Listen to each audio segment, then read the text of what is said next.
성령의 충만한 임재 안에 어둡던 우리 눈 밝아져서 주를 보게 하소서. 한 번 더 해볼까요? 오늘 이 자리에 모인 우리 오늘 이 자리에 모인 우리 어린 양 예수 따라가는 무리 되게 하소서. 성령의 충만한 임재 안에 어둡던 우리 눈 밝아져서 주를 보게 하소서. 당신의 겸손함, 당신의 거룩함, 당신의 정직함 우리에게 보이사 내 안에 교만함, 내 안에 천박함, 내 안에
거짓됨 모두 벗어버리고 당신의 겸손함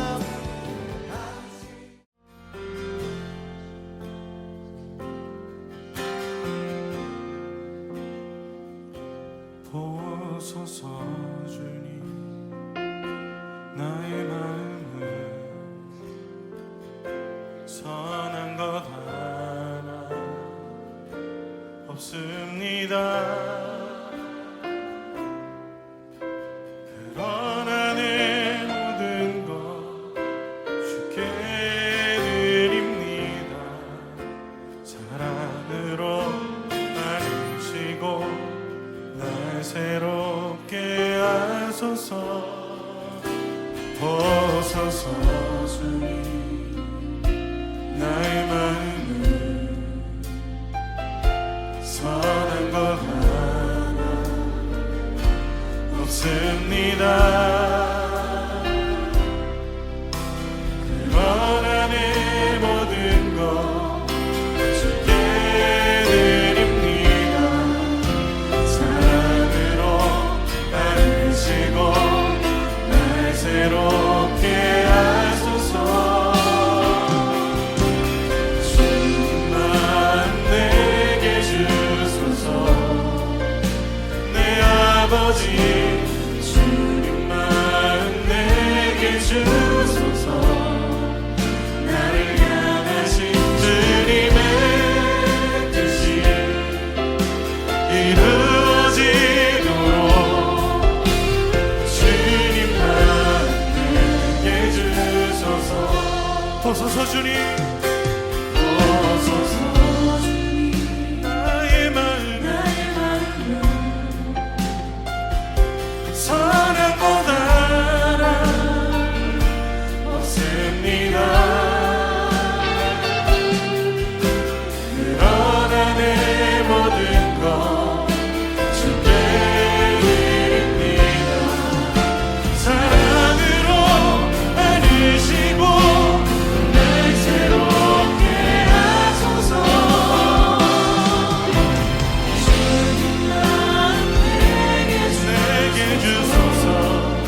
제77편 아삽의 시. 인도자를 따라 여두둔의 법칙에 따라 부르는 노래.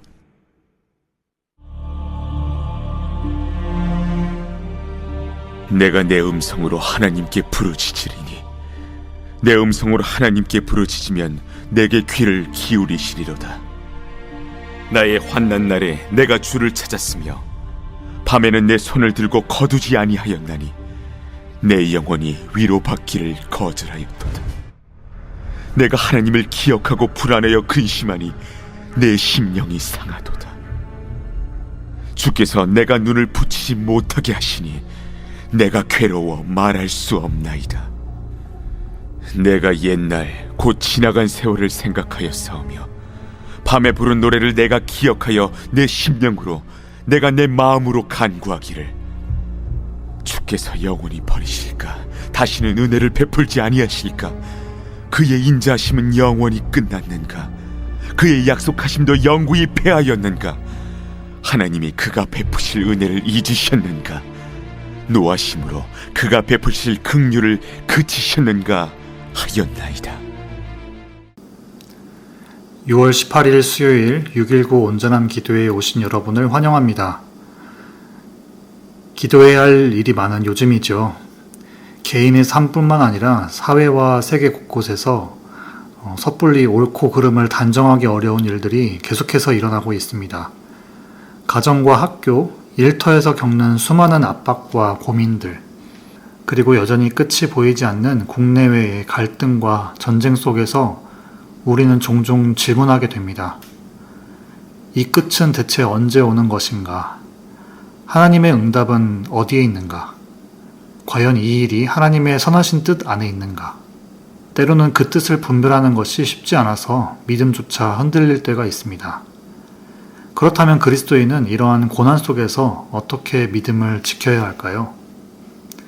낙심한 마음 가운데서도 하나님께 소망을 두기 위한 하나님의 위로는 누구에게 그리고 어떻게 주어질까요? 오늘 함께 나눌 본문을 통해서 하나님께서 주시는 지혜와 위로를 발견하는 은혜의 시간이 되시기를 소망합니다. 아삽의 시를 계속 묵상하고 있습니다. 아삽은 레위지파 사람으로 다윗 시대의 여호와의 전에서 하나님께 감사와 찬양을 드리며 예배를 인도하던 자였습니다. 역대하 29장 30절은 그를 선견자라 칭했습니다. 히브리어로 호제라는 단어가 사용된 이 선견자는 단순한 예언자가 아닌 이상을 보는 자, 하나님의 뜻에 따라 미래를 바라보는 자라는 의미를 담고 있습니다. 이처럼 아삽과 같은 선견자들은 하나님의 뜻에 근거해서 이스라엘의 영적 현실을 정확히 인식하고 그 뜻을 백성들에게 선포했습니다. 모으는 자라는 뜻의 이름을 가진 아삽은 하나님 앞에 백성들을 불러 모아 하나님의 선한 길로 이끄는 자였습니다. 그가 남긴 시는 시편 50편과 73편부터 83편까지 총 12편입니다. 이 시편들의 공통점은 하나님 앞에서의 애통, 그리고 이스라엘 백성들의 회개를 간절히 촉구하는 내용들을 담고 있다는 것입니다. 이 아삽의 시들을 읽다 보면 그의 고통이 단순히 이방족 속의 침략이나 원수들의 형통함 때문이 아니라는 것을 알게 됩니다. 아삽의 고통은 외적 현실보다 더 깊은 하나님의 백성인 이스라엘이 하나님을 떠나 영적으로 부패한 현실 때문이었습니다. 하나님께서 이방 나라들을 심판의 도구로 사용하신 이유도 결국 하나님의 은혜를 잊고 교만과 패역에 빠진 이스라엘을 돌이키게 하기 위함이었습니다. 그 가운데서도 아삽은 하나님의 공의로운 심판 속에 그리고 하나님의 침묵 속에서 하나님의 긍휼과 위로를 간구합니다. 심판 중에도 하나님께서 건져주시고 다시금 은혜를 베푸시기를 기대하며 부르짖는 것입니다. 본문에서 아삽은 다음과 같이 고백했습니다. 내가 내 음성으로 하나님께 부르짖으리니 내 음성으로 하나님께 부르짖으면 내게 귀를 기울이시리로다. 나의 환난 날에 내가 주를 찾았으며 밤에는 내 손을 들고 거두지 아니하였나니 내 영혼이 위로받기를 거절하였도다. 내가 하나님을 기억하고 불안하여 근심하니 내 심령이 상하도다. 아삽은 환난 날에 하나님의 도우심이 나타날 때까지 포기하지 않고 손을 들며 간절히 기도했습니다. 그의 시를 보면 이는 단순한 일시적인 고난이 아니라 인생 전체를 돌아보며 믿음이 흔들릴 정도의 깊은 위기 가운데서 나온 고백임을 알 수 있습니다. 하나님께서 자신의 음성을 들으실 것이라는 믿음을 가지고 있었지만 정작 그 응답이 오지 않을까 두려워하며 불안과 근심에 휩싸이기도 했습니다. 그는 자신의 영혼을 위로할 길이 없다고 말하면서 눈조차 붙이지 못하고 괴로움으로 인해 말조차 할 수 없다고 고백합니다. 아삽은 지나간 세월을 되돌아보면서 한밤중에 부르던 노래를 기억하며 하나님께 간절히 부르짖습니다. 그러나 그의 마음은 점점 더 깊은 수심에 빠져듭니다. 여호와께서 영원히 나를 버리신 것인가? 다시는 은혜를 베풀지 않으실까? 그의 인자하심이 끝나버리신 것인가? 하나님의 약속은 패해진 것인가? 은혜를 잊으신 것이 아닌가? 노하심으로 긍휼도 거두신 것인가? 이와 같은 질문 속에는 절망과 혼란 그리고 깊은 탄식이 담겨 있습니다. 그러나 이 모든 질문과 혼란 속에서도 우리는 아삽이 하나님을 여전히 붙들고 있다는 사실을 보게 됩니다. 아삽은 포기하지 않고 하나님 앞에 자신의 심경을 쏟아내면서 끝까지 하나님의 응답을 기다리고 있습니다. 이처럼 아삽의 시는 단지 과거의 기록이 아니라 오늘날 믿음의 길을 걷는 우리에게도 깊은 공감과 도전을 주는 하나님의 말씀이 됩니다. 아삽의 고백은 오늘날 우리 삶 역시 하나님의 부재를 느낄 때 동일한 마음으로 공감하게 합니다. 한때는 하나님의 사랑과 은혜를 풍성하게 누리면서 그 축복이 영원히 지속될 것 같았던 날들이 있었습니다. 이제 고생 끝, 행복 시작이다 라고 확신하면서 앞으로도 하나님께서 항상 나와 함께 하실 것이라 믿었던 그런 순간들이 있었죠. 하지만 현재의 삶에서 하나님의 응답이 보이지 않을 때 이전에 누렸던 은혜의 기억조차 오히려 지금의 현실을 더 고통스럽게 느끼게 만듭니다. 하나님께서 침묵하시는 것처럼 느껴질 때 우리는 아삽의 고백처럼 깊은 낙심에 빠지게 됩니다. 그러나 아삽의 한탄 속에서도 분명한 진리가 있습니다. 절망 가운데 부르짖는 그 고백에도 불구하고 하나님은 결국 의인의 기도를 들으시며 그들을 구원하시고 다시 회복시키시며 평안을 주시고 새 힘을 주시는 분이십니다. 그렇게 우리 또한 완전히 무너지지 않기 위해서 하나님의 구원과 평안을 구해야 합니다. 그렇다면 선견자로 불리고 또한 의인이라 여겨졌던 아삽처럼 우리는 이 고난의 시기를 어떻게 직면해야 할까요? 무엇보다 먼저 성경이 말하는 심판의 의미를 바로 이해해야 합니다. 하나님께서 왜 환난과 심판을 허락하셨는지 그 원인과 목적이 무엇인지 바르게 아는 것이 고난의 때에 믿음을 지키는 중요한 열쇠가 됩니다. 먼저 아삽이 겪은 환난은 어떤 것이었으며 그 이유는 무엇이었을까요? 아삽은 이스라엘의 회개를 촉구하던 자였고 하나님의 뜻을 대언하던 선견자였습니다. 그는 하나님 앞에서 참 의인이라 할 만한 사람이었습니다. 여기서 참 의인이란 단지 도덕적으로 바르게 산다는 의미가 아니라 하나님의 뜻을 따라 살고 하나님의 뜻이 이 땅 가운데 이루어지기를 사모하는 자를 말합니다.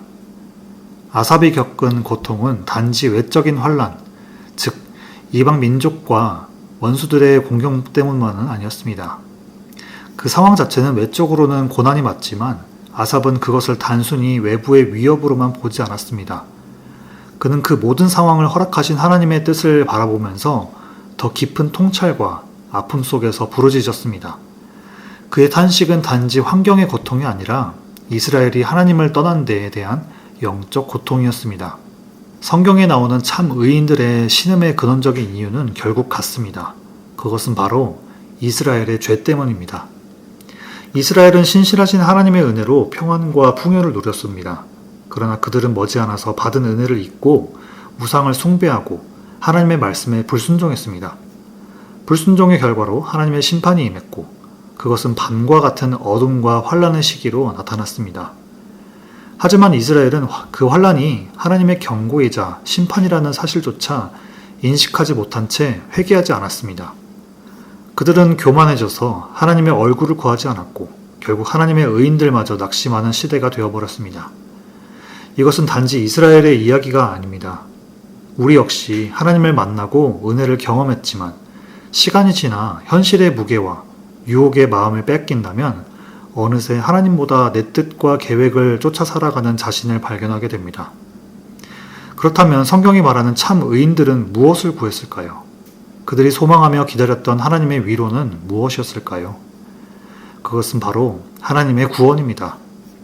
하나님의 말씀이 사라진 시대 속에서도 여전히 하나님의 뜻을 찾고 하나님의 구원이 이 땅 가운데 임하기를 기도하는 자들, 그들이 참 의인이며 그들을 통해서 하나님은 의인들에게 다시 위로를 허락하십니다. 누가복음 2장을 보면 아기 예수님의 탄생 이후 정결 예식을 위해서 성전에 올라간 마리아와 요셉의 이야기가 나옵니다. 그곳에는 시므온이라는 경건하고 의로운 사람이 있었습니다. 그는 이스라엘에 임할 위로를 기다리던 자였으며 성령께서 그 위에 계셨습니다. 시므온은 성령의 지시로 메시아를 보기 전에는 죽지 않을 것이라는 약속을 받았고 마침 성령의 인도하심으로 성전에 들어가게 되었습니다. 그리고 그가 아기 예수님을 품에 안고 하나님을 찬송하면서 이렇게 말했습니다. 주님, 이제 말씀하신 대로 종을 평안히 놓아주시는군요. 내 눈이 주의 구원을 보았습니다. 그는 예수님을 통해서 이방을 비추는 빛, 이스라엘의 영광이 임하였음을 선포하며 메시아를 통한 진정한 하나님의 위로를 고백합니다. 그는 아기 예수님을 보고 하나님의 구원이 실제로 임한 것임을 알았고 그 구원 앞에서 비로소 평안을 얻게 된 것입니다. 심지어 그는 예수님의 사역을 통해서 많은 이들이 마음에 드러나게 되고 어떤 이들에게는 칼이 마음을 찌르는 듯 아픈 심판도 따를 것임을 예언합니다. 하지만 그럼에도 그는 이 아이가 바로 하나님의 위로임을 분명히 보았습니다. 구약 말라기 선지자 이후로 400년 동안 하나님은 침묵하셨습니다. 말씀이 사라지고 선지자가 없던 그 시대에도 시므온처럼 하나님의 위로를 기다리는 자가 있었고 하나님은 그에게 예수 그리스도라는 구원을 보여주셨습니다. 이사야 40장 1, 2절에도 하나님은 이렇게 말씀하셨습니다. 너희의 하나님이 이르시되 너희는 위로하라. 내 백성을 위로하라. 예루살렘의 마음에 닿도록 말하며 그것에게 외치라. 그 노역의 때가 끝났고 그 죄악이 사함을 받았느니라. 이 말씀은 아삽의 시와도 깊은 연결이 됩니다. 이스라엘의 죄로 인해서 심판을 받았지만 하나님은 여전히 그들을 향해서 회복과 위로를 준비하고 계십니다. 그리고 그 회복은 말씀을 선포하는 자들과 하나님의 얼굴을 구하는 의인들을 통해서 시작됩니다. 오늘날 우리도 환란의 시대를 살아가고 있습니다. 이 시대의 고통과 환란 속에서 우리가 바라보아야 할 진정한 하나님의 위로는 바로 예수 그리스도이십니다. 현실이 막막하고 기도에도 응답이 없는 것처럼 느껴질 때 우리는 눈을 들어서 구원자 예수 그리스도를 바라봅시다. 그분 안에 하나님의 위로가 있으며 예수님 안에 우리의 영혼이 다시 살아나고 예수님 안에서 우리는 평안을 얻게 될 것입니다. 오늘도 아삽처럼 시므온처럼 하나님의 뜻을 구하며 구원자 예수 그리스도를 바라보는 믿음의 사람이 되시기를 소망합니다. 모든 시대에는 하나님의 심판과 환란이 있었습니다. 그 이유는 하나님의 백성들이 그분의 은혜를 잊고 패역했기 때문입니다. 오늘 우리가 함께 묵상한 아삽의 시를 통해서 참된 의인의 모습은 다음과 같습니다. 첫 번째로는 참된 의인은 환란 가운데서도 낙심 속에 머물지 않고 하나님께 기도하는 자입니다. 아삽은 소망을 잃고 낙심하는 마음을 솔직하게 고백했지만 하나님께서 잠잠하신다고 해서 자신도 잠잠히 있지는 않았습니다. 민수기에서 모세가 하나님의 언약을 붙들면서 용서를 구했던 것처럼 참된 의인은 쉬지 않고 하나님의 구원을 구하는 자입니다. 두 번째, 참된 의인은 오직 하나님의 아들들, 곧 하나님의 말씀을 붙들고 다시 세워질 의인들의 회복을 구하는 자입니다. 아삽은 하나님의 구원이 임하기 전에는 그 어떤 것에도 위로를 받을 수 없다는 사실을 고백했습니다. 피조물이 고대하는 바는 하나님의 아들들이 나타나는 것이니 로마서 8장 19절 말씀. 세대와 시대를 초월하면서 의인들의 기도에 응답하시는 하나님의 위로는 바로 하나님의 말씀을 생명으로 여기는 자들이 다시 세워지는 일입니다. 마지막으로 참된 의인은 낙심에도 기도를 멈추지 않고 하나님의 구원이 이루어질 때까지 손을 드는 자입니다. 출애굽기 17장에서 이스라엘이 아말렉과 싸울 때 모세가 손을 들면 이스라엘이 이기고 손을 내리면 아말렉이 이겼습니다. 모세의 손이 피곤해질 때 아론과 훌이 그의 팔을 붙들어 올려주었고 결국 여호수아가 전쟁에서 승리하게 되었습니다. 이는 우리에게 믿음을 지키는 기도의 중요성을 보여주는 장면입니다. 의인은 고통 가운데서도 믿음을 잃지 않고 구원의 하나님을 향해서 손을 들며 기도하는 사람입니다. 이 기도를 통해서 기도의 동역자의 중요함을 보게 되고 앞서 나는 아기 예수님을 보고 평안함을 고백했던 시므온과 같이 성령 충만함을 가져야 할 것입니다. 아삽은 사람의 능력이나 자신의 경험을 바라보지 않았습니다. 그는 오직 하나님만을 찾고 하나님께만 소망을 두었습니다. 오늘 우리는 아삽을 통해서 참된 의인이 어떤 사람인지를 배웠습니다. 하나님의 말씀이 희미해져 가고 진리를 세상의 것과 타협하는 시대 속에서 우리가 할 수 있는 것은 바로 하나님의 구원을 끝까지 기다리며 손을 드는 기도입니다. 우리도 아삽처럼 주님의 구원이 임하기까지 낙심하지 않고 기도하는 믿음의 사람이 되기를 소망합니다. 하나님은 지금도 그분의 구원과 위로를 기다리는 의인을 찾고 계십니다. 그 의인이 바로 여러분과 제가 되기를 축복합니다. 들은 말씀 붙들고 같이 기도하시겠습니다. 문제와 상황 속에서 보이는 것에 우리가 마음이 흔들리지 않고 구원자 하나님만 바라보는 하루가 되게 달라고, 하나님의 구원이 이루어질 때까지 기도를 멈추지 않게 달라고, 하나님의 말씀을 사모하는 이들이 세워지는 과정과 공동체, 열방이 되게 달라고 들은 말씀 붙들고 같이 기도하시겠습니다.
두 번째로 교회를 위해서 같이 기도하시겠습니다. 여름이면 목장 개편을 통해서 새로운 목장 가족들을 만나게 됩니다. 그 가운데 하나님께서 지혜 주시고 성령 하나님께서 동행하셔서 우리 교회가 예수님 안에서 성숙함과 연합을 이루게 해달라고, 부활의 기쁨과 성령 충만함이 개인과 가정, 목장, 팀 사역에 나타나는 그런 교회가 되게 해달라고, V24 차세대 미션 센터 모든 건축 과정 가운데 함께 하시고 유스 사역자 청빙과 다음 세대를 위해서 몸이 아픈 분들을 치유하시고 회복하여 주시고 돌보는 가정에 위로와 평안을 허락해 달라고 교회를 위해서 같이 기도하시겠습니다.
마지막으로 한국과 세계 그리고 선교지 위해서 같이 기도하시겠습니다. 조국 대한민국과 전 세계의 많은 사건 속에서 공의와 자비의 하나님께서 일해달라고, 모든 교회가 이 세대를 향한 애통한 마음을 갖게 하시고 하나님의 아들들의 회복을 경험하고 하나님의 나라가 교회를 통해서 선포되게 해달라고, 우리 교회가 후원하는 선교지와 특별히 여름에 있을 단기 선교팀이 말씀 안에서 잘 훈련되고 선교를 통해서 선교팀과 선교지의 복음의 열매를 누리게 해달라고 한국과 세계 그리고 선교지 위해서 같이 기도하시겠습니다.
이제 함께 주기도문 하심으로 개인 기도하시고 6.19 온전한 예배를 마치도록 하겠습니다.